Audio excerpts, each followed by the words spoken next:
Well, I woke up and you weren't here, and then the phone rings and it was my ex, which is so strange. Sorry, I know we haven't really got into this kind of thing yet, but we broke up a while ago, and it's over. And then he calls 4 times in one morning. It's like he knew I was with someone else. We were engaged, so not that serious.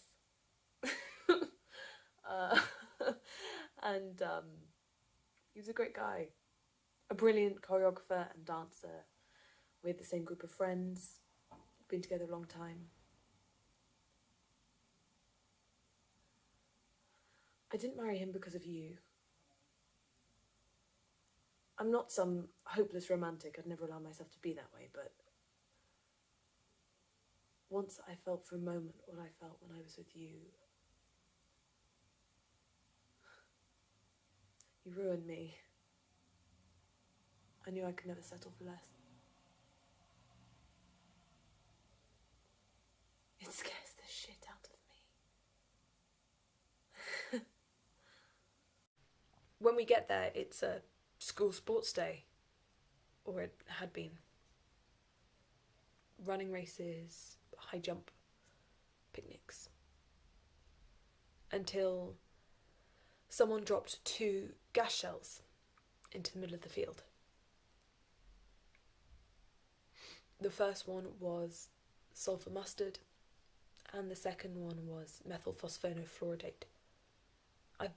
I don't know how well you know your organic chemistry.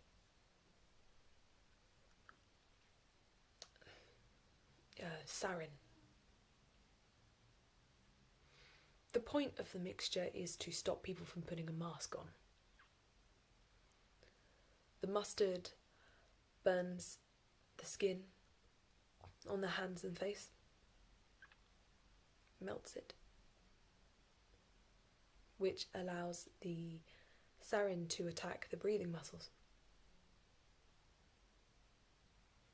The children had bits of lung tissue around their mouths and on their faces. And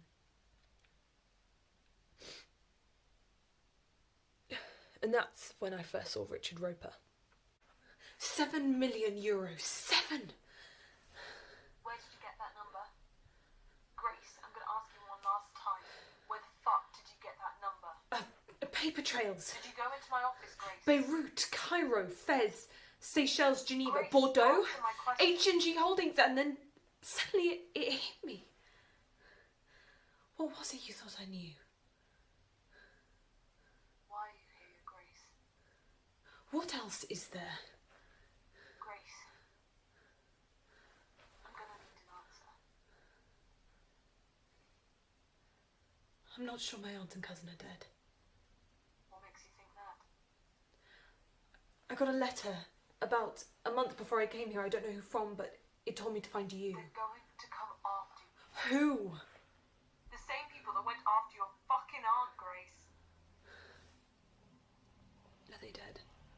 My mother thinks your cousin might still be alive. Who have you told about the letter? No one. About my business? No one. Have you written anything on your computer? Yes! Delete it. What? I said delete it. First thing when you get home. You know I can't do that. Grace, you're next. Now, it all went down in Paris in 1926. I was with Picasso in the time. He'd been there some 20 years, and he was a furious man. Always full of so much anger, but it made him an incredible lover, so that was that. He used to pain me and say, "Turn away, my darling. Turn away and do not look at me, but also look at me." I never knew what he meant, but I did the best I could. Now, I don't want to claim that I inspired anything, but after that he started painting eyes on the side of the face. He was always fascinated with my gaze. And that's why it went wrong in 1926. He met Dolly for the first time out for coffee, and I came and joined them. It was the way Dolly looked at me, apparently, the way that I looked at him. He was like, "That is what I tried to capture in my art, my darling." And after that, me and Dolly had a furious love affair, but that's not the point.